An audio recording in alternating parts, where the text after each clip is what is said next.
Yuk jadi bagian dari dakwah kami. Dukung operasional dakwah dan sosial kami, raih pahala amal jariah yang terus mengalir sampai hari kiamat. Assalamualaikum warahmatullahi wabarakatuh. Alhamdulillah. Wassalatu wassalamu ala rasulillah. Segala puji dan puja kehadirat Allah subhanahu wa ta'ala atas segala nikmat yang diberikan olehnya kepada kita semua. Dan juga salawat dan taslim atau salam hormat kepada Nabi besar Muhammad sallallahu alaihi wa ala alihi wa sahbihi wasallam. Saudaraku seiman, pada kesempatan ini kita akan melanjutkan bahasan pada buku Riyadhus Shalihin dari kota suci, kota Makkah Al-Mukarramah, yang kebetulan Allah subhanahu wa ta'ala mudahkan kami di saat ini sedang menghabiskan waktu 10 terakhir Ramadan. Semoga Allah subhanahu wa ta'ala ikhlaskan niat dan juga menerima amal-amalan yang sudah kita pernah kerjakan, yang sedang kita kerjakan, yang akan kita kerjakan sampai menjelang ajal datang nanti dengan pahala yang sempurna. Dan semoga juga seluruh dosa-dosa yang pernah kita kerjakan, sengaja atau tidak sengaja, kecil ataupun besar, dimaafkan oleh Allah subhanahu wa ta'ala. Dan semoga juga kekurangan-kekurangan yang ada disempurnakan oleh Sang Pencipta Allah subhanahu wa ta'ala. Siapapun di antara kita yang mengikuti acara ini, offline ataupun online, dan juga yang mengikuti siaran langsung atau ulang, baik live ataupun siaran ulang, semoga semua hajat-hajat Anda dan kita semuanya diterima oleh Allah subhanahu wa ta'ala dari kebaikan dunia dan kebaikan akhirat. Dan juga hajat-hajat yang belum kita minta, yang Allah lebih tahu, kita membutuhkannya, semoga semuanya juga diberikan oleh Allah subhanahu wa ta'ala. Selalu saja kita doakan keselamatan dan juga kemakmuran bagi negeri tercinta Indonesia. Semoga Allah jaga persatuan, kesatuan, kemerdekaan kita. Dan Allah berikan kita pemimpin-pemimpin yang adil, yang menjalankan tugas dan amanah dengan baik. Serta juga menjadikan kita sebagai masyarakat yang selalu bergotong royong bersama pemerintah pada hal-hal yang tidak berbau maksiat kepada Allah. Agar negara kita selalu terjaga, sekali lagi persatuan, kesatuan, dan kemerdekaannya. Dan bisa menjadi contoh bagi negara-negara yang lain.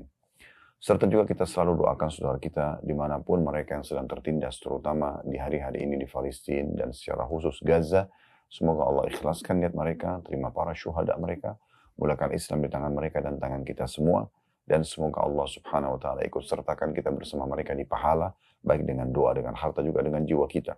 Dan semoga Allah subhanahu wa ta'ala menyatukan kita semua di surga Firdausnya yang paling tinggi tanpa hisab, dan disatukan dalam majlis ilmu kita ini. Allahumma amin.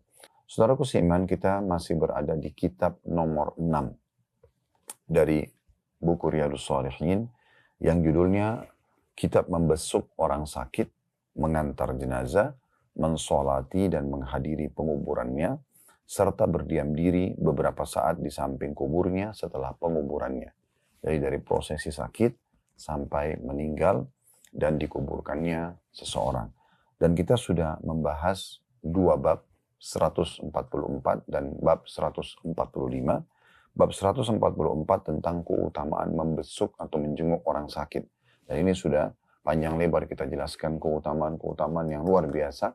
Di saat Allah subhanahu wa ta'ala memudahkan Anda untuk menjenguk orang sakit, maka jangan sia-siakan.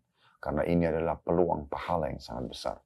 Selain memang Anda juga akan mengingat besarnya nikmat Allah yang Allah berikan kepada Anda karena Anda sehat dan Anda tidak tertimpa apa yang menimpa orang yang sedang sakit yang Anda jenguk.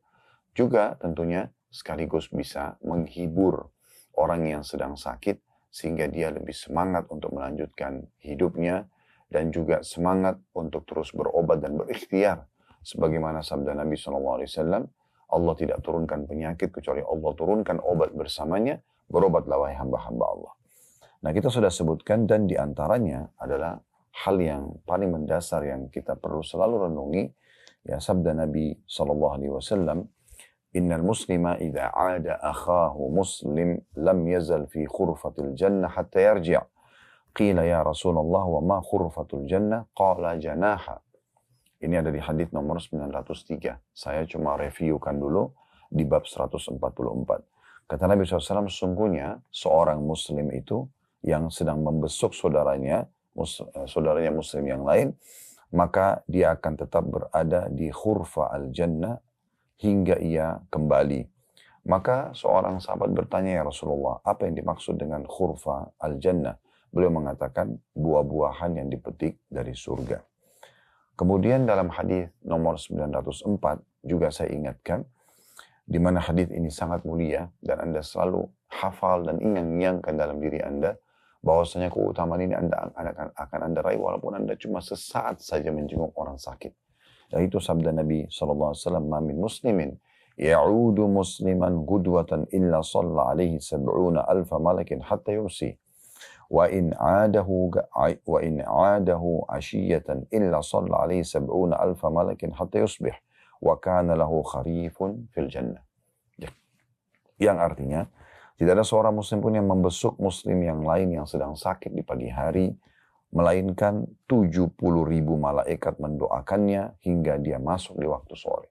Jadi ini sudah pernah kita jelaskan, kalau Anda menjenguk orang sakit di pagi hari, di mana saja, dari selepas subuh sampai menjelang sore.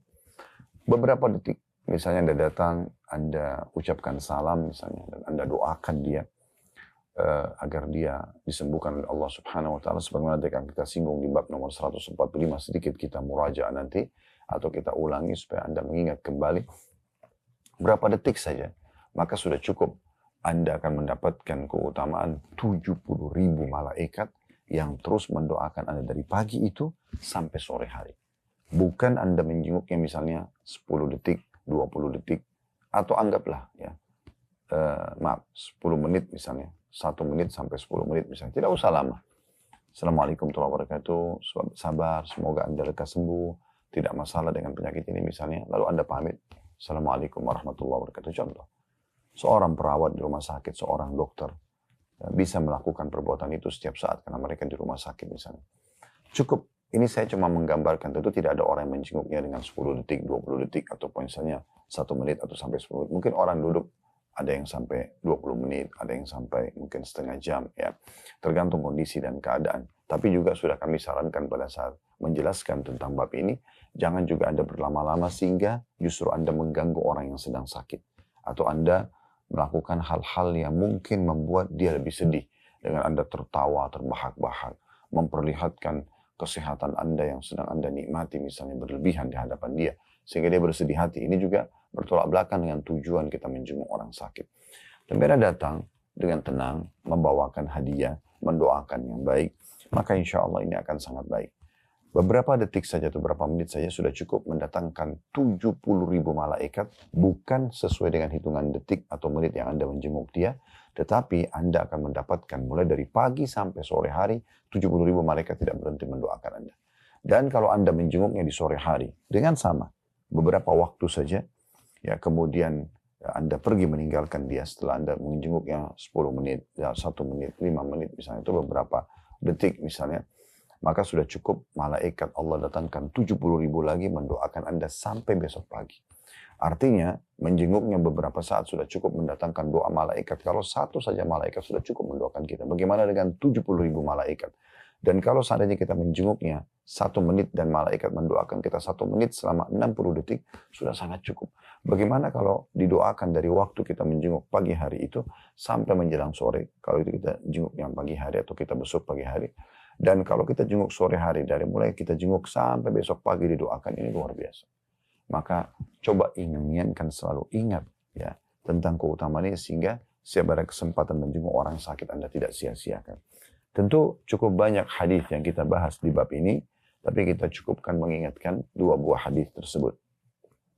Begitu juga dengan hadis nomor 145, jangan lupa kita sudah mempelajari pada kesempatan yang lalu, potongan-potongan doa yang dianjurkan Anda ucapkan di saat Anda menjenguk orang sakit. Ya. Seperti misalnya di hadis nomor 906, ya, itu ada hadis Nabi SAW, dikatakan, Anna Nabi SAW idha ishtaka al-insanu syai' minhu au kanat bihi qarhatun au jurhun, qala Nabi SAW bi usbu'i hakadha, wa wada'a Sufyan bin Uyain al-rawi sabbabatahu bil ardi, ثم رفع وقال بسم الله تربة أرضنا بريقة بعدنا يشفى به سقيمنا بإذن ربنا. Bahwa Nabi SAW jika ada orang yang mengadu tentang sesuatu pada beliau atau mengadukan luka atau rasa sakit yang dideritanya, maka Nabi SAW menggerakkan jarinya begini Lalu Sufyan ibn Uyainah, perawi hadis, ya ini meletakkan jari telunjuknya ke tanah, disentuhkan tanah, kemudian diangkat, ya, dan kemudian ya beliau membaca sambil nanti disentuhkan ke tempat yang sakit, ya, Bismillah, dengan nama Allah, turbatu ardina, debu tanah kami, biriqati ba'dina, dengan sedikit air ludah di antara kami, yushfa bihi saqimuna, yang akan menjadi penyebab sembuhnya orang yang sakit di antara kami, biidni rabbina, dengan izin Tuhan kami. Jadi Anda setelah letakkan jari Anda di tanah, mungkin di lantai, ya bisa juga. Kemudian Anda meniup, membaca doa ini, lalu Anda meniupnya, ya, dengan sedikit ada air ludah, dan Anda tempelkan di tempat sakit, ya. Ini adalah bagian yang disunnahkan Nabi SAW. Kemudian doa yang kedua di hadis nomor 907, Allahumma rabban nas, dikatakan Nabi SAW kana ya'udu ba'da ahlihi yamsahu biyadihi al-yumna, bahwa Nabi SAW menjenguk beberapa keluarganya dan beliau mengusap tangan kanan beliau, ya, kepada orang yang sakit seraya membaca Allahumma rabban nas, ya Allah Tuhannya manusia, adhibil ba's, hilangkanlah penderitaan ini, Ishfi anta syafi, sembuhkanlah karena hanya engkau yang memiliki kesembuhan itu. La shifa illa shifa'uk, tidak ada kesembuhan kecuali dari sisimu. Shifa'an la yughadiru saqama, kesembuhan yang tidak meninggalkan bekas penyakit. Ini termasuk sunnah.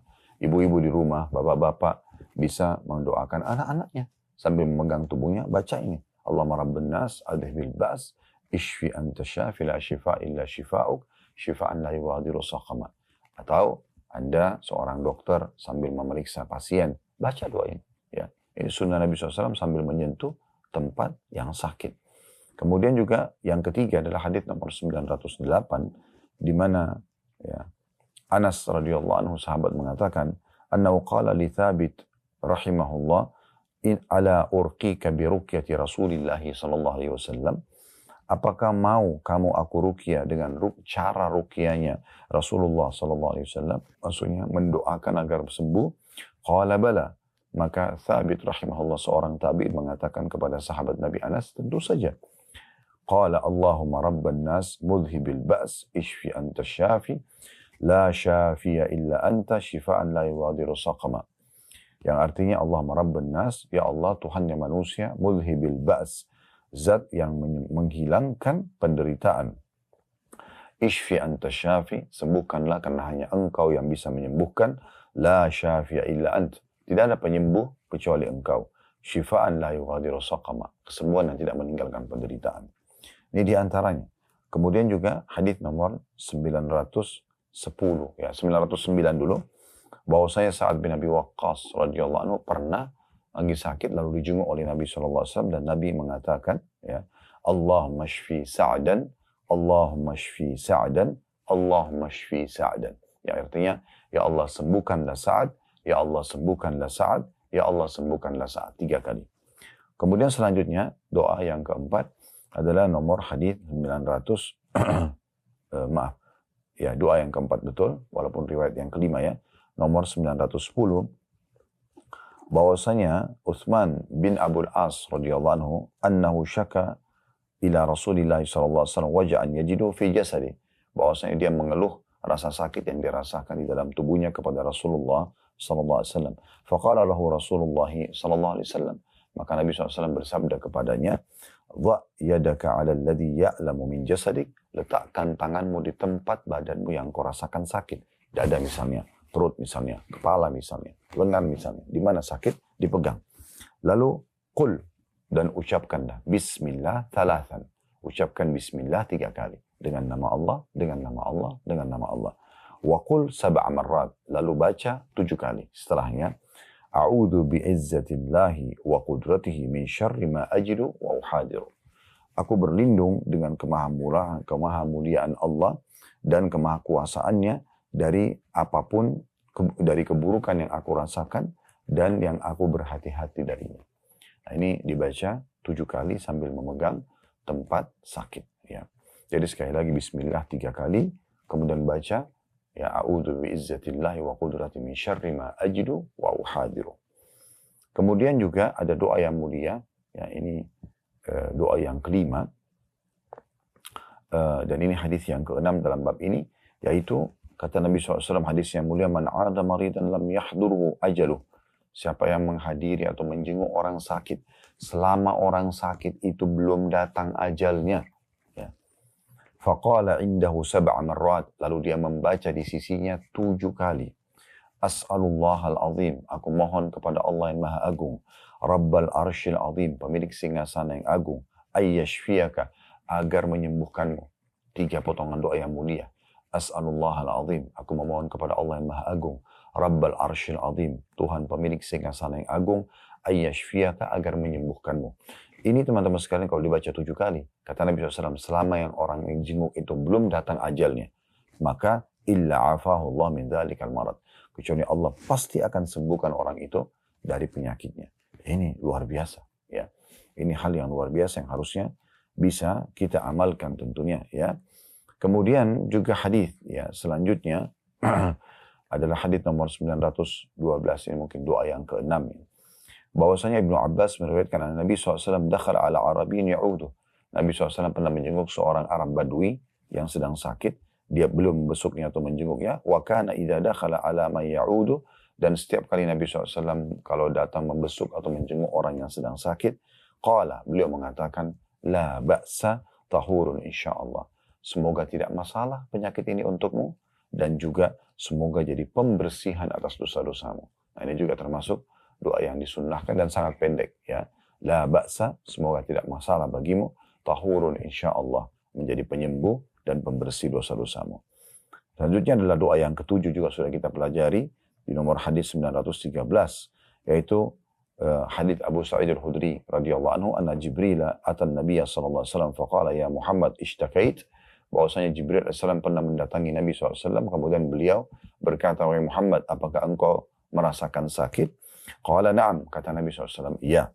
Qala bismillahi arqik, maka Jibril mengatakan, dengan nama Allah aku meruqyamu, ya, min kulli syai'in yu'dhik, dari segala sesuatu yang mengganggumu atau menyakitimu, min syarri kulli nafsin aw ainin hasid, dan dari semua keburukan jiwa dan mata-mata yang dengki.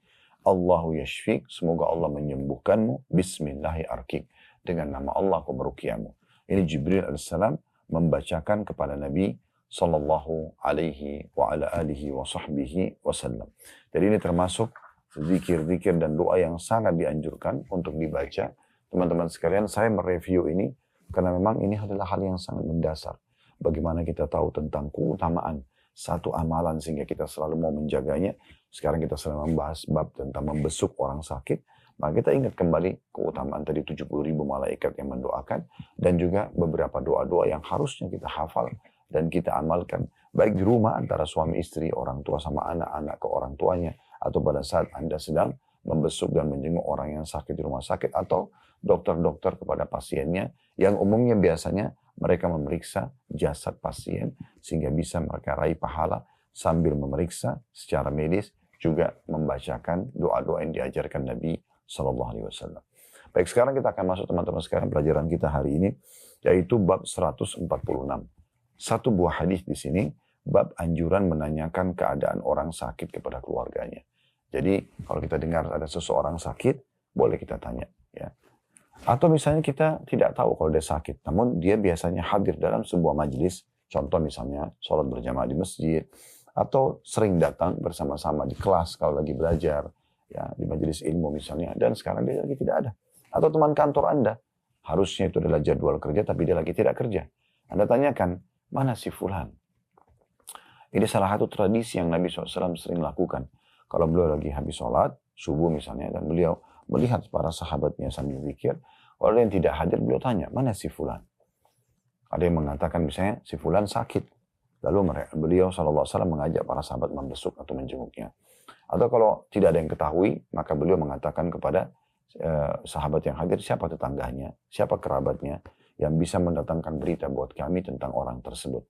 Maka begitu pedulinya dalam agama Islam, atau dianjurkan kita peduli kepada sesama, agar selalu menanyakan kabar seseorang yang mungkin orang itu membutuhkan kita membesuknya kalau sakit, membantunya kalau dia lagi susah misalnya. Nah, ini semua adalah bentuk ta'awun atau kerjasama yang baik dalam kebaikan dan ketakwaan. yang Allah sudah jelaskan dalam surah Al-Maidah surah nomor 3, surah nomor 5 ayat 3. Ya, surah nomor 5 ayat 2. Ya, surah nomor 5 surah Al-Maidah ayat 2, potongan ayat 2 berbunyi wa ta'awanu 'alal birri wat taqwa, dan saling dukung-mendukung, saling tolong-menolonglah dalam kebaikan dan ketakwaan. Jadi ini bagian daripada syariat Allah Subhanahu wa taala. Ini kemuliaan luar biasa. Apalagi kalau Anda sudah tahu dia sakit, maka saat itu Anda bisa punya opsi langsung menjenguknya di saat Anda lapang, atau kalau tidak, justru Anda sekedar menanyakan saja, oh bagaimana kabarnya si fulan? Masih sakit? Oh semoga Allah sembuhkan. Misalnya kita mengambil salah satu dari potongan doa tadi, Allahumma shfihi. Ya Allah semoga Allah sembuhkan. Misalnya kalau dalam bahasa Indonesia. Ya. Kalau laki-laki Allahumma shfihi, kalau perempuan Allahumma shfiha. Misalnya. Jadi kita ada kepedulian dan bertanya. Ini bab khusus ya. Yang kata oleh Imam Nawawi rahimahullah di bab nomor 146. Beranjak daripada riwayat, dan ini hadis nomor 915 dari awal belajar dari kitab ini, yang berbunyi dari Ibnu Abbas radhiyallahu anhuma, anna Ali bin Abi Thalib radhiyallahu anhu kharaja min 'indi Rasulillah sallallahu alaihi wasallam fi wajhihi alladhi tuwfiya fihi, faqala an-nas ya Abul Hasan kaifa asbaha Rasulullah sallallahu alaihi wasallam? Qala asbaha bihamdillahi bari'an. Hadis ini diriwayatkan oleh Bukhari. Terjemahannya bahwa Ali radhiyallahu anhu pada saat keluar dari rumah Rasulullah SAW, di mana pada saat itu beliau sedang sakit yang menjelang beliau wafat. Maksudnya sakit terakhir Nabi sebelum beliau wafat SAW. Ali bin Abi Thalib menjenguk atau membesuk Nabi SAW. Pada saat Ali keluar dari rumah Nabi SAW, maka orang-orang yang sudah menunggu di depan rumah Nabi bertanya kepada Ali, mengatakan, wahai ayahnya Hasan, karena anak Ali radhiyallahu anhu yang paling tua adalah dinamakan Hasan, ya, dipanggil Abul Hasan. Wahai ayahnya Hasan, bagaimana keadaan Rasulullah SAW pada pagi ini? Maka beliau menjawab, pagi ini beliau baik, alhamdulillah. Nah, ini satu hadis yang diangkat oleh Imam Nawawi rahimahullah, walaupun sebenarnya cuma seperti sebuah informasi ya, bagaimana pada saat itu Ali bin Abi Thalib membesuk Nabi SAW, dan pada saat keluar karena orang penasaran ingin mengetahui keadaan Nabi, maka orang bertanya, mengatakan bagaimana keadaan Rasulullah, maka dia mengatakan alhamdulillah, hari ini pagi ini beliau baik atau baikan misalnya. Maka ini mungkin sekedar kalau orang baca secara umum seperti informasi saja, ya. Tetapi dalam Islam kita dianjurkan mengambil hikmah dan pelajaran dari ilmu-ilmu seperti ini, ya. Berarti Imam Nawawi mengatakan ada satu hikmah besar di sini tentang bolehnya seseorang bahkan dianjurkan untuk menanyakan kabar orang lain. Ya, menanyakan kabar orang lain sebagaimana tadi sudah sempat kita singgung. Baik teman-teman sekalian, kita ambil pelajaran di sini. Yang pertama, kedudukan Ibnu Abbas radhiyallahu anhuma, di mana beliaulah yang telah menyampaikan riwayat ini kepada kita. Dan sudah sering kita sampaikan dari awal kita belajar hadis di kitab Riyadhus Shalihin ini. Dan kita sudah sekarang berada di hadis nomor 915. Alhamdulillah. Dan tentu kita sudah pelajari lebih dari 915 hadis. Karena terkadang dalam satu nomor urut ada beberapa hadis. Begitu juga pada saat kita membedah ya hadis atau kitab Sahih At-Targhib At-Tarhib yang kita bedah di hari Jumat ya. Itu juga sama, kita menggunakan metode yang sama. Kita juga ada kajian hadis atau buku hadis Sahih Hadis Qudsi. Semua kita akan menggunakan metode yang sama. Di saat ada seorang perawi hadis dari sahabat yang menceritakan kronologis hadis, maka kita akan jadikan keutamaan khusus buat beliau, karena beliau yang telah menyampaikan kepada kita. Di sini Ibnu Abbas radhiyallahu anhu. Pelajaran yang kedua, kedudukan Ali radhiyallahu anhu, sahabat Nabi yang mulia ini, di mana disebutkan dalam hadis ini beliau membesuk Rasulullah SAW. Kalau membesuk orang biasa saja sudah luar biasa ya pahalanya. Bagaimana kalau membesuk Rasulullah SAW, dan ini tidak bisa didapatkan kecuali orang yang hidup semasa dengan beliau. Ya, karena kayak kita sekarang, Nabi SAW sudah meninggal.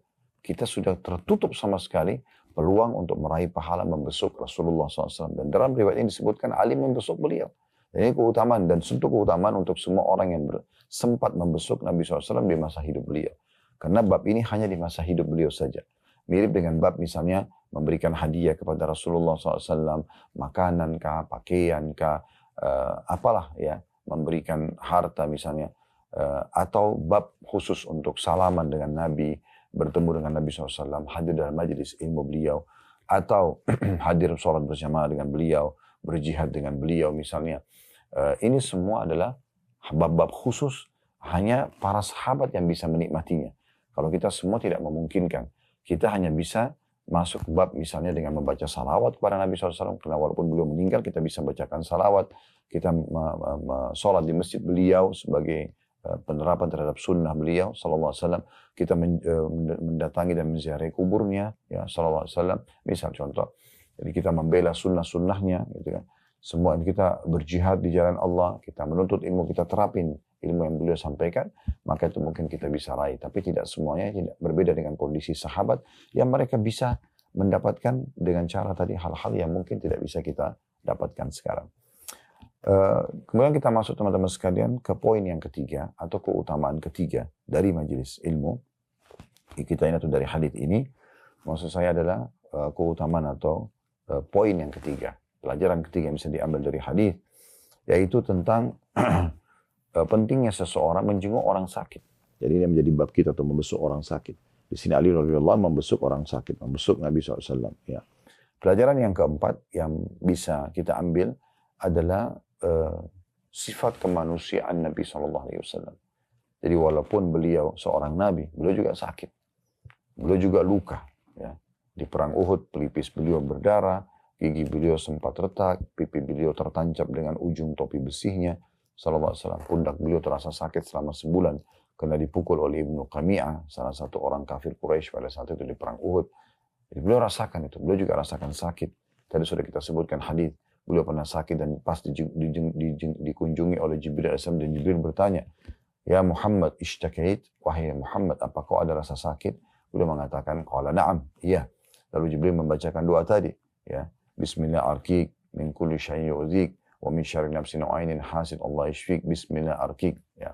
Dibacakan doa oleh Jibril alaihissalam. Nah, ini berarti menandakan sifat kemanusiaan Nabi SAW. Dan Allah memang sengaja memilih dari kalangan manusia, nabi-nabi dan rasul, supaya kita mudah untuk mencontohinya. Bayangkan teman-teman sekalian kalau nabi-nabi dan rasul dari kalangan malaikat.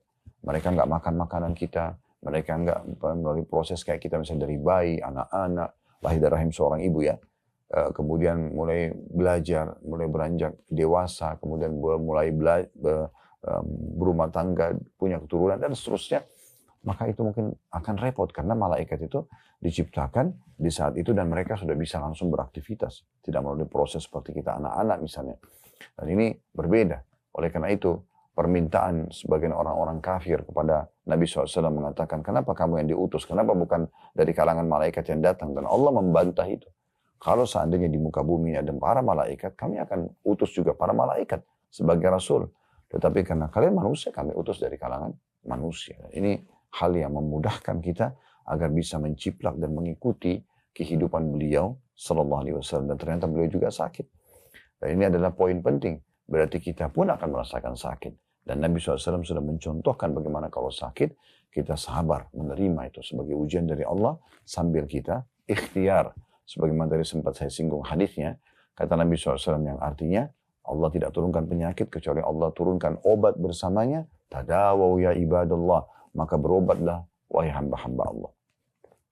Pelajaran terakhir yang kelima yang bisa kita ambil adalah pentingnya seseorang selalu optimis. Ya, kalau selama orang itu belum meninggal, dan kita menjenguknya, ditanya bagaimana kabarnya, alhamdulillah dia lebih baik dari sebelumnya, ya. Dengan harapan memang dia lebih baik dari sebelumnya tentunya ya. Berbeda kondisinya kalau memang orang itu, misal dia sudah akan meninggal dunia, memang kondisi sudah tidak lagi ya, normal nafas dan medis sudah mengatakan dia akan meninggal dunia.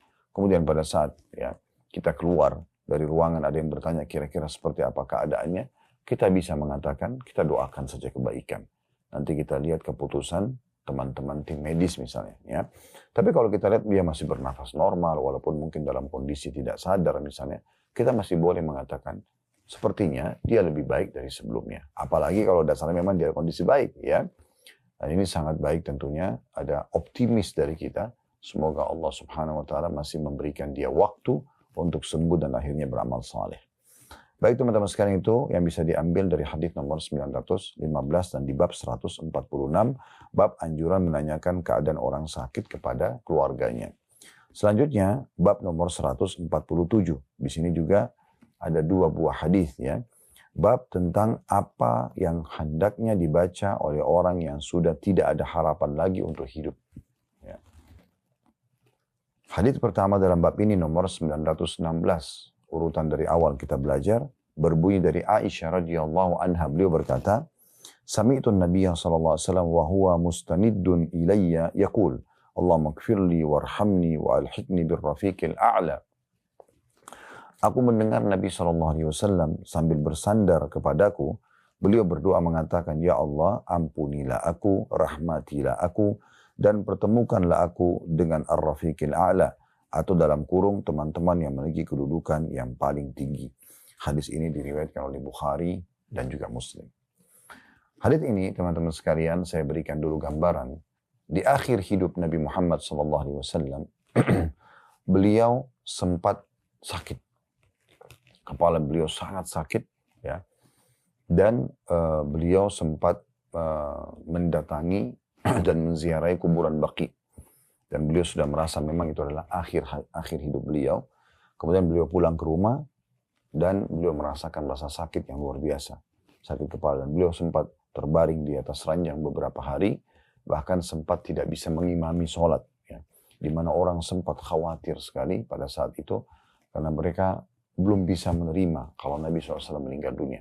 Tapi subhanallah manusiawi, ajal, ya. Di mana kalau ajal sudah datang, kata Allah, la yastakhiruna sa'atan wa la yastaqdimun. Tidak akan mungkin dimajukan atau diterlambatkan walaupun sesaat. Oleh karena itu, dia akan datang. Kalau kepada Nabi SAW datang, apalagi kepada kita manusia yang lebih biasa lagi, ya. Maka kita harus pahami baik-baik tentang masalah ini tentunya. Nah, Nabi SAW pada saat memang akan dicabut ruhnya, beliau dalam kondisi sempat bersandar di dada Aisyah radhiyallahu anha. Ya. Tepatnya di rumah dan di kamar Aisyah yang sekarang Nabi SAW dikubur. Dan waktu itu sangat lemas kondisi tubuh beliau, dan akhir yang beliau ucapkan adalah yang baru kita bacakan. Beliau mengatakan, Allahumma gfirli, ya Allah ampunilah aku. Warhamni, kasihanilah aku. Wa alhiqni birrafiqil a'la, dan pertemukanlah aku dengan orang-orang yang akan mendapatkan derajat-derajat yang tinggi nanti di surga. Sebagian ada yang menerjemahkan wa alhiqni birrafiqil a'la, dan sampaikan atau pulangkanlah aku ke sisimu di tempat yang tinggi atau kedudukan yang tinggi. Nah, di sini teman-teman sekalian, kita menjelaskan kronologis daripada penyampaian hadis ini, ya. Kita masuk langsung ke pelajaran hadis ini. Pelajaran pertama, kedudukan Ummul Mukminin Aisyah radhiyallahu anha, di mana beliaulah yang telah menyampaikan kepada kita tentang kisah ini. Dan pada saat itu Aisyah cuma berdua dengan Nabi SAW sampai Nabi menghembuskan nafas terakhirnya. Ini kedudukan luar biasa.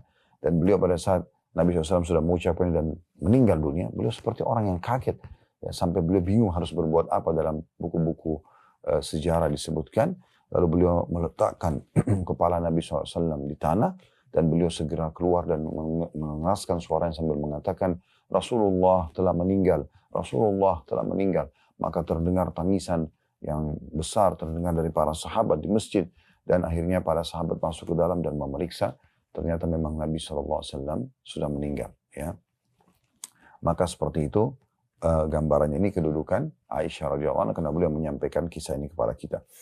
Kemudian yang kedua, bolehnya seseorang, ini pelajaran kedua, bolehnya seseorang membaringkan orang lain di dadahnya yang sedang sakit, ya. Maksudnya suami pada istri, istri pada suami, orang tua pada anak, anak pada orang tua. Kalau sekarang mungkin di beberapa rumah sakit ada ranjangnya yang bahkan bisa didudukkan misalnya atau ditinggikan. Nah, ini Aisyah meletakkan Nabi SAW di dada beliau, ya, sambil Nabi SAW dalam kondisi lemah sebelum beliau meninggal. Berarti menandakan kan sikap ini dibolehkan, ya, sikap ini dibolehkan. Dan ini bentuk kasih sayang yang bisa kita berikan kepada orang yang sedang sakit. Pelajaran yang ketiga, pentingnya seseorang selalu memohon ampun dan rahmat Allah Subhanahu wa taala, ya. Kapan dia sudah merasa sakit atau dia teringat kematian, ya, dia khawatir dia akan meninggal misalnya, maka jangan lupa selalu mengucapkan itu, Allahumma gfirli warhamni wa alhiqni birrafiqil a'la. Ya Allah, maafkanlah aku, kasihanilah aku, dan gabungkanlah aku Sampaikanlah aku ke derajat orang-orang yang tinggi derajatnya di sisimu atau di surga nantinya.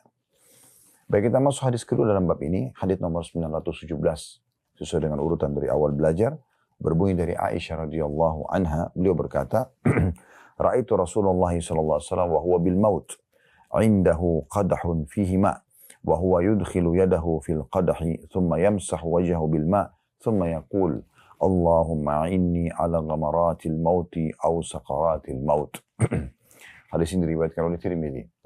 Kata Ummul Mukminin Aisyah radhiyallahu anha, aku melihat Rasulullah SAW saat menghadapi kematian, di sisinya ada secawan air, sedikit air di ember. Lalu beliau memasukkan tangannya ke dalam air tersebut, seraya membaca atau mengucapkan, Ya Allah, tolonglah aku menghadapi ya beratnya atau beban berat kematian. Dalam riwayat atau dalam bahasa lain, sakarat yang sedang menjelang kematian ini. Jadi riwayat ini memberikan gambaran kepada kita jika orang sudah khawatir dia akan meninggal dunia, kalau memungkinkan dia melakukan sunnah Nabi SAW untuk mengambil atau meminta air sedikit, kemudian dia menyentuh dengan tangannya atau memasukkan tangannya ke ember atau timba air misalnya, kemudian dia mengusap wajahnya sambil membaca doa ini, ya Allahumma inni ala ghamaratil maut aw sakaratil maut. Ya Allah, tolonglah aku agar melewati berat beban daripada sakaratil maut, proses pencabutan ruh itu. Nah, ini yang dilakukan oleh Nabi SAW. Baik, kita langsung ambil pelajaran saja dari hadits ini. Yang pertama, keutamaan Ummul Mukminin Aisyah radhiyallahu anha. Sekali lagi beliau juga menceritakan kepada kita tentang prosesi yang Nabi SAW lakukan di akhir hidup beliau sebelum meninggal dunia. Dan yang kedua, bahwasanya pentingnya seseorang itu selalu mengingat kematian dan berhati-hati tentunya. Apa saja yang merupakan atau bisa dijadikan sebagai indikasi membawa pada kematian. Sakit misalnya, atau terlihat ada bencana alam, atau apalah ya, masa-masa genting, pesawat dengan cuaca buruk, atau apa saja. Dia harusnya sudah menaruh cadangan dalam pikiran dan dalam diri dia. Jangan sampai kalau saya meninggal bagaimana. Maka bukan menakut-nakuti diri, tapi dia menanamkan kesadaran bisa saja dia meninggal setiap saat. Ya, dan bisa saja walaupun dalam kondisi tidak genting seperti itu dia meninggal dunia. Apalagi kalau dalam kondisi genting seperti itu. Nah, Nabi SAW masih hidup. Lalu beliau merasa dan beliau sendiri tidak tahu yang gaib kapan beliau meninggal ya. Dan prosesi hadits nomor 917 ini terjadi sebelum prosesi yang hadits 916. Nah, 916 dari pengucapan itu justru di akhir hembusan nafas terakhir Nabi SAW. Kalau ini sebelumnya, beliau masih dalam kondisi ya lebih kuat secara fisik tapi sakit ya.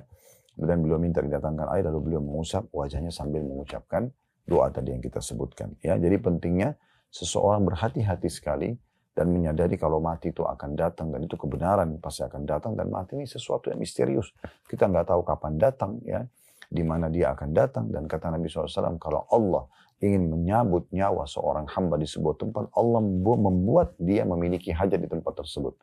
Tiba-tiba Anda yang pebisnis misalnya ingin berangkat ke satu negeri karena menganggap di sana ada peluang bisnis yang besar. Ternyata di sana ajal Anda datang. Anda mungkin ingin silaturahim keluarga, misalnya Anda rindu sekali, nanti Anda datang ke sana, ajal Anda datang. Anda ingin sekali makan di sebuah tempat misalnya, lalu Anda ke sana, lalu kemudian ajal Anda datang. Itu semua bisa terjadi. Ya, oleh karena itu harus selalu setiap muslim berhati-hati dan punya persiapan. Tentu dengan iman dan amal saleh. Makanya Bilal radhiyallahu anhu pada saat ditanya tentang kematian, beliau justru mengatakan marhaban bil maut, selamat datang kematian, karena beliau merasa selama hidupnya sudah coba melakukan atau mempersiapkan amal-amal untuk menghadapi kematian tersebut. Jadi pentingnya seorang muslim selalu memikirkan dan berhati-hati kalau akan menghadapi kematian, dan dia selalu ya siap untuk itu. Pelajaran ketiga, sunnah Nabi SAW pada saat orang merasa dirinya akan meninggal dunia, dia kalau masih mampu minta sedikit air, kemudian meletakkan tangannya di air, lalu kemudian membasuhkan wajahnya.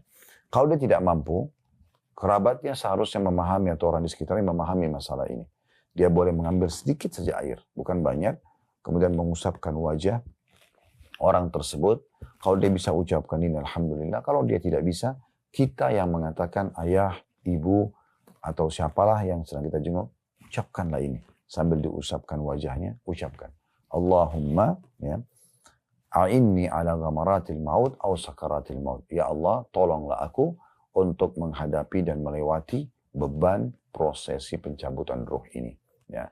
Jadi kita membaca itu, termasuk Nabi SAW sambil mengusapkan wajah, mengucapkan air di wajah tentunya. Baik, selanjutnya teman-teman sekalian, bab nomor 148. Bab anjuran wasiat kepada keluarga orang sakit dan siapa saja yang melayaninya. Tabah agar berbuat baik ya, kepadanya dan sabar terhadap beratnya mengasuh orang sakit, wasiat kepada orang yang telah dekat sebab kematiannya, seperti orang yang akan dieksekusi karena had ya, atau kisos dan lainnya. Had itu maksudnya hukum Allah yang mengharuskan adanya hukuman fisik, seperti orang membunuh dipenggal lehernya misalnya ya, itu diistilahkan, atau kisos juga sama kurang lebih ya. Itu semua ini orang-orang yang kira-kira menghadapi kematian sudah depan mata dia, maka apa saja yang harus dia lakukan, diantaranya wasiat di sini. Ada hadis ya dalam bab ini yang diangkat oleh Imam Nawawi, cuman sebuah hadis ya, hadis nomor 918 dari Imran bin Husain radhiyallahu anhu, anna imra'atan min Juhayna atatin Nabiy sallallahu alaihi wasallam wa hiya hubla min az-zina, faqalat ya Rasulullah asabtu haddan fa'aqimhu alayya. فدعا رسول الله صلى الله عليه وسلم وليها فقال أحسن إليها فإذا وضعت فأتني بها ففعل فأمر بها النبي صلى الله عليه وسلم فشدت عليها ثيابها ثم أمر بها فرجمت ثم صلى عليها. Bahwa seorang wanita dari suku Juhayna datang menghadap Nabi SAW dalam keadaan hamil karena zina. Lalu dia berkata, wahai Rasulullah, aku telah melakukan perbuatan yang mengakibatkan hukuman had, tadi hukuman fisik yang datang atau dikenakan pada seseorang karena melanggar hukum Allah. Tidak semua tentunya pelanggaran dalam agama Islam ada hukuman fisiknya ya. Tetapi seperti orang berzina dan dia sudah menikah, itu diistilahkan dengan muhsin atau muhsan, maka itu dirajam ya sampai mati.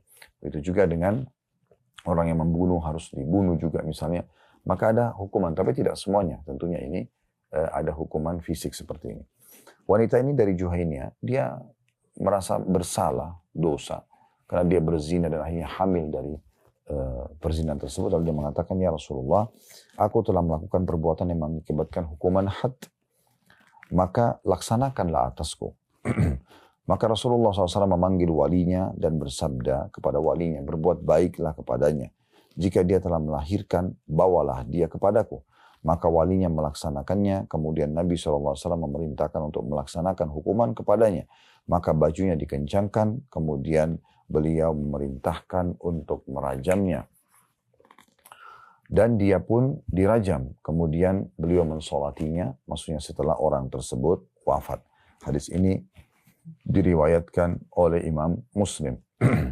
Hadis ini teman-teman sekalian ya, memberikan kepada kita pelajaran penting ya, yang bisa kita ambil dari hadis ini tentunya ya. Namun saya ingin menceritakan dulu ceritanya, kisahnya. Wanita dari Juhayna ini ya, terkenal wanita yang baik sebenarnya. Cuma pada satu waktu imannya lemah, lalu dia berzina dengan seorang laki-laki, lalu dia hamil. Lalu dia pun menyesali perbuatan tersebut. Dia bukan mengulang-ulangi perbuatan dosa itu, tapi dianya justru merasa bersalah sekali dengan dosa itu, sehingga akhirnya dia pun merasa ini dosa, nggak boleh dibiarkan. Dan dia khawatir nanti justru hukuman lebih berat datang oleh Allah dari Allah SWT pada saat dia tidak dihukum di dunia. Maka dia pun datang dan melaporkan kepada Nabi SAW sambil mengatakan, ya Rasulullah, saya telah hamil karena perbuatan zina, bukan dari suami yang sah. Maka hukum saya. Tentu ini butuh keimanan ya, agar kita mau melakukan perbuatan yang tidak mudah. Karena dia tahu hukumannya rajam, dilempar dengan batu sampai mati. Tapi karena keimanan yang sangat kuat dari seorang muslimah ini, dia betul-betul merasa takut dengan azab Allah. Dia merasa bersalah besar dengan perbuatan dia ini. Maka dia mengatakan, ya Rasulullah, tegakkan hukum itu padaku. Maka Nabi SAW mengajarkan kepada kita sebuah hukum yang penting. Karena wanita ini dalam kondisi hamil. Walaupun hamil dari hasil zina. Karena anak itu, walaupun dari hasil zina, dia tidak berdosa. Dia tidak bersalah. Yang bersalah orang tuanya. Anak itu juga anak manusia. Dan wanita ini, dia sudah mengakui kesalahannya. Dia sudah mengakui kesalahannya.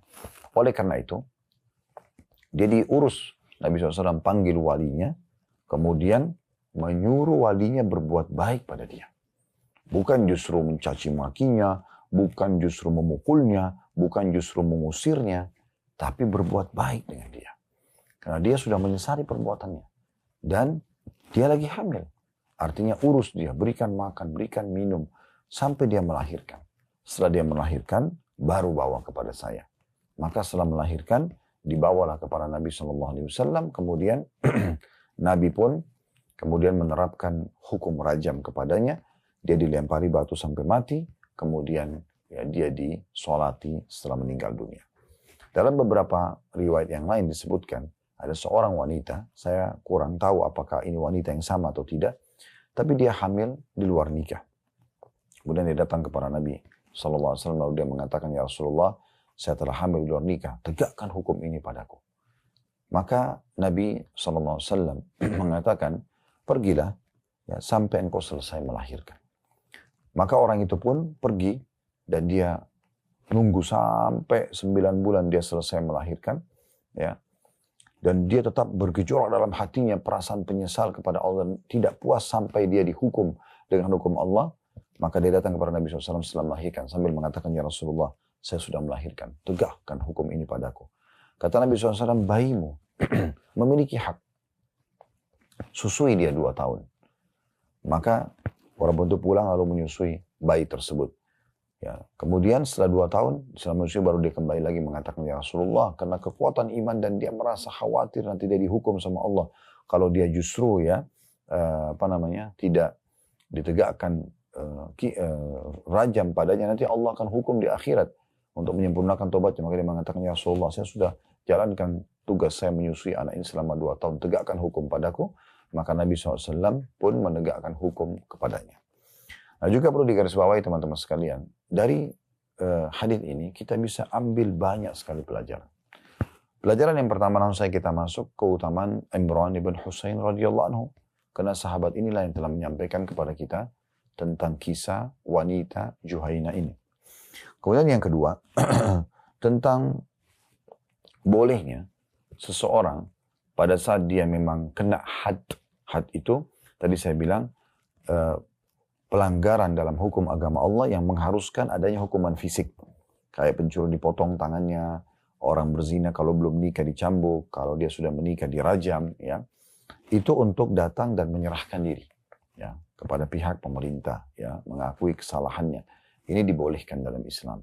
Tetapi ulama mengatakan juga dibolehkan untuk tidak melakukan perbuatan ini, ya, tidak melakukan perbuatan ini. Dia kalau berzina kemudian sudah taubat antara dia sama Allah Subhanahu wa taala.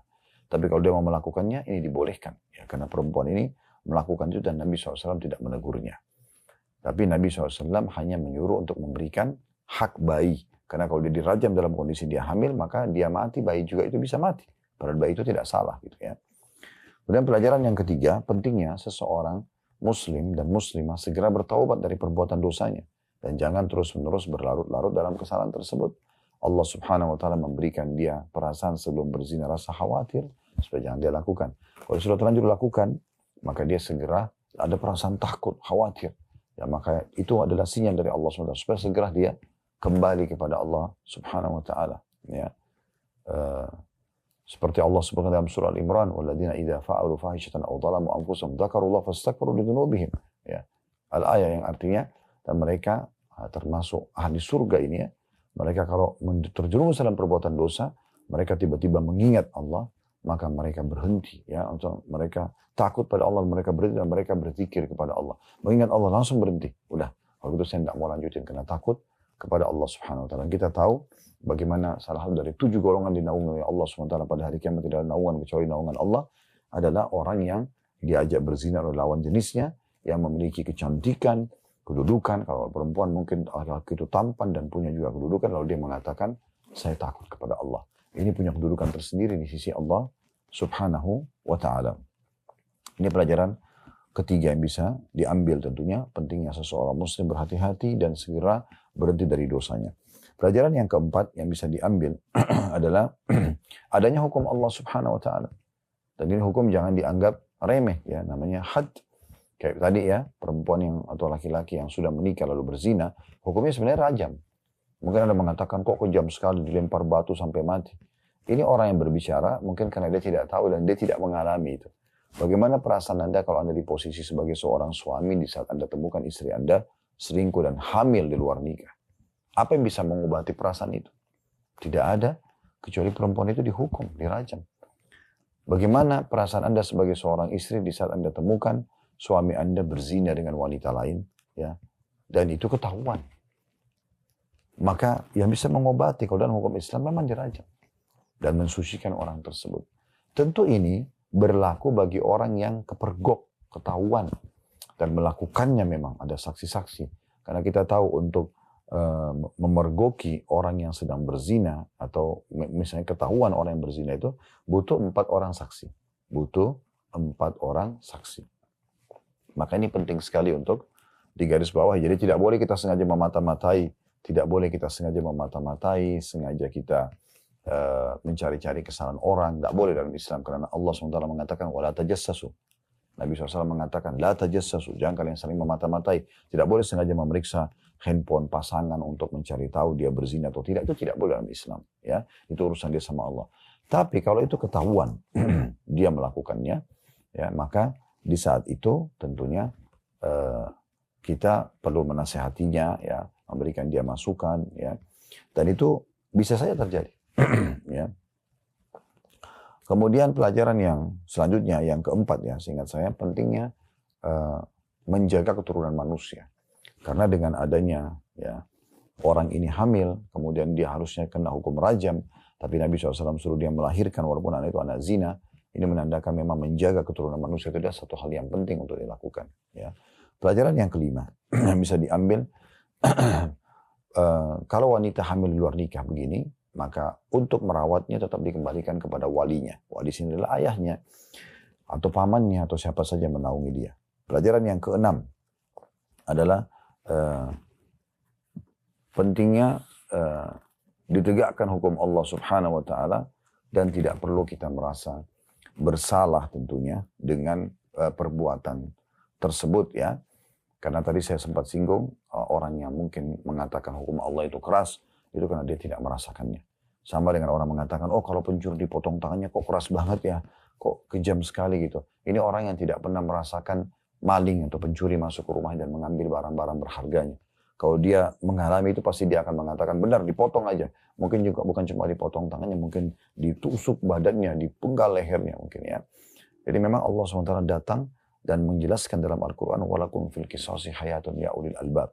Dalam kisos itu ada, ya, kata Allah SWT, kemakmuran kehidupan bagi kalian wahai orang-orang yang berakal.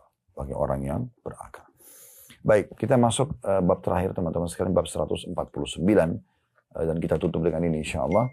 Bab bolehnya orang sakit berkata, tanda kutip, aku sakit, atau aku sakit sekali, atau aku demam, atau aduh kepalaku, dan yang sepertinya. Dan penjelasan bahwa hal itu tidak makruh, selama tidak bermaksud marah kepada takdir, atau menunjukkan kekesalan. Jadi saya jelaskan sedikit bab ini. Kalau orang misal dia lagi sakit, dia mengatakan, aduh kepala saya sakit, aduh badan saya sakit. Dan dia mengucapkan ini memang karena dia tidak tahan sakitnya. Atau dia ingin membahasakan ke dokter, atau kepada orang-orang di sekitarnya supaya dia dibantu, diberikan obat, tidak masalah.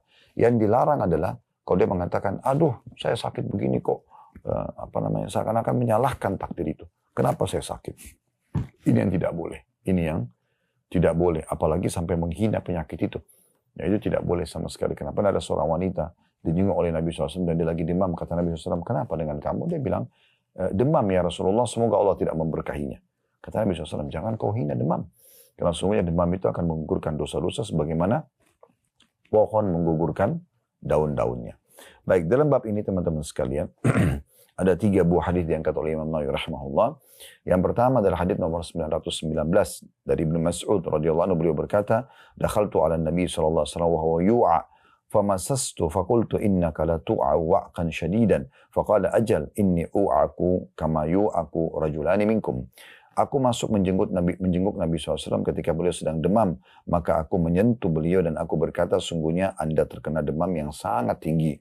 Maka beliau mengatakan, benar, sungguhnya aku demam sebagaimana demamnya dua orang di antara kalian. Hadis ini diriwayatkan oleh Bukhari dan Muslim. Dari di sini kita ambil pelajaran yang pertama, kedudukan Abdullah bin Mas'ud radhiyallahu anhu, di mana beliau menceritakan, beliau membesuk dan menjenguk Nabi dan menemukan Nabi dalam kondisi demam. Ya, kemudian disebutkannya lah hadis ini. Dan yang kedua, bahwasanya sifat manusianya Nabi SAW, sebagaimana tadi sudah kita jelaskan sebelumnya, di mana beliau juga sakit, ya, di mana juga beliau sehat, ya, beliau lapar, beliau juga kenyang, beliau muda, beliau juga tua, ya, beliau hidup, beliau juga meninggal dunia. Nah, berarti terjadi juga pada kita, gitu ya. Dan yang ketiga, bolehnya seseorang atau dianjurkannya seseorang menjenguk orang sakit, musuh orang sakit, dan menanyakan tentang penyakitnya. Sebagaimana di sini Abdullah bin Mas'ud menanyakan penyakit Nabi SAW. Yang keempat, ini adalah pentingnya kita memahami kalau para nabi-nabi, walaupun mereka orang yang dekat dengan Allah SWT, adalah diberikan ujian 2 kali lipat dari ujian kita. Ya, makanya Nabi SAW mengatakan, waktu Abdullah bin Mas'ud mengatakan, Anda demam luar biasa. Saya belum pernah lihat demam seperti ini. Maka kata Nabi SAW, betul, saya diujikan 2 kali lipat dari apa yang diujikan kepada kalian. Dalam beberapa riwayat lain, sempat Abdullah bin Mas'ud mengatakan, ya Rasulullah, apakah berarti Anda mendapatkan 2 kali lipat juga pahala? Kata Nabi SAW, iya. Ini pelajaran dari hadis 919.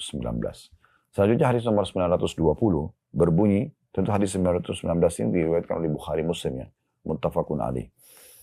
Hadis nomor 920 berbunyi dari Sa'ad bin Abi Waqqas radhiyallahu anhu, beliau berkata, ja'ani Rasulullah sallallahu alaihi wasallam ya'uduni min waj'in ishtadda bi, faqultu balaga bi ma tara wa ana dhu malin wa la yarithuni illa ibnati wa dzakara al-hadis. Rasulullah SAW menjengukku, kata Sa'ad radhiyallahu anhu, karena sakitku yang bertambah parah. Maka aku berkata, sakitku sampai pada taraf seperti yang Anda lihat. Padahal aku punya harta melimpah.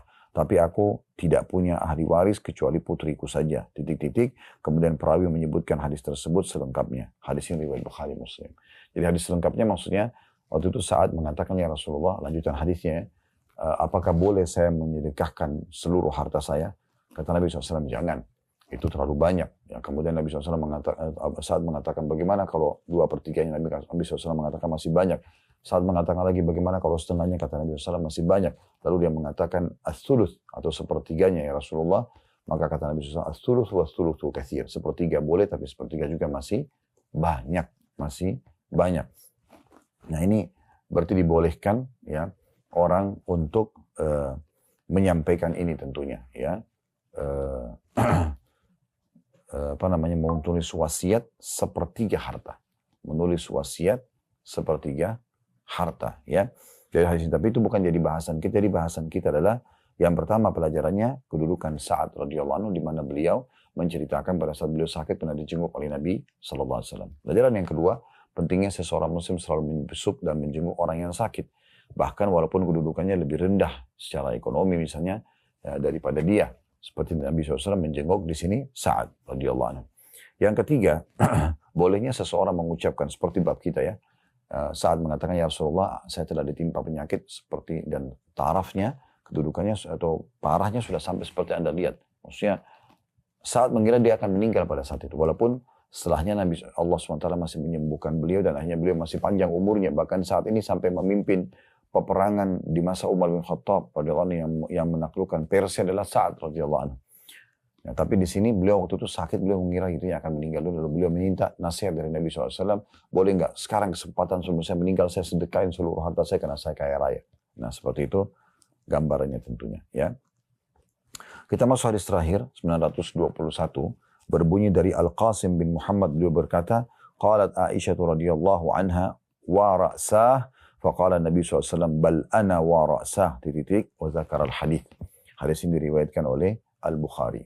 Artinya, Al-Qasim bin Muhammad berkata, Aisyah radhiyallahu anha berkata, aduh sakitnya kepalaku. Maka Nabi SAW mengatakan, aku juga, aduh sakitnya kepalaku, Kemudian perawi menyebutkan hadis tersebut selengkapnya. Maksudnya adalah, hadis ini cuma diambil saksi bahasan oleh Imam Nawawi. Ini adalah cerita yang sebelum Nabi SAW meninggal dunia. Beliau pulang dari Baqi, kemudian beliau merasa kepalanya sakit, sangat sakit, pada saat beliau masuk rumah, Aisyah sempat mengatakan, wah ra'sa, aduh kepalaku sakit. Maka Nabi SAW mengatakan, bal ana wah ra'sa. Tapi aku yang sebenarnya merasakan rasa sakit kepala itu. Ya, jadi di sini teman-teman sekalian kita bisa ambil pelajaran kedudukan Al-Qasim bin Muhammad rahimahullah. Beliau seorang tabi'in yang menceritakan tentang dinukil dari kisah Aisyah radhiyallahu anha. Kemudian yang kedua, bolehnya seseorang mengatakan, aduh kepalaku sakit, aduh perutku sakit, dengan tujuan bukan untuk menolak takdir Allah Subhanahu wa taala, bukan untuk berkeluh kesah, tapi dia ingin menyampaikan ke seorang dokter misalnya atau orang sekitarnya supaya mendoakan dia, atau misalnya dia mengatakan dia dibantu ya untuk mengurangi sakitnya misalnya dengan obat atau dengan bantuan apalah fisik dan seterusnya. Namun kalau orang tujuannya untuk berkeluh kesah, mengeluhkan tentang ujian tersebut, ini tidak boleh.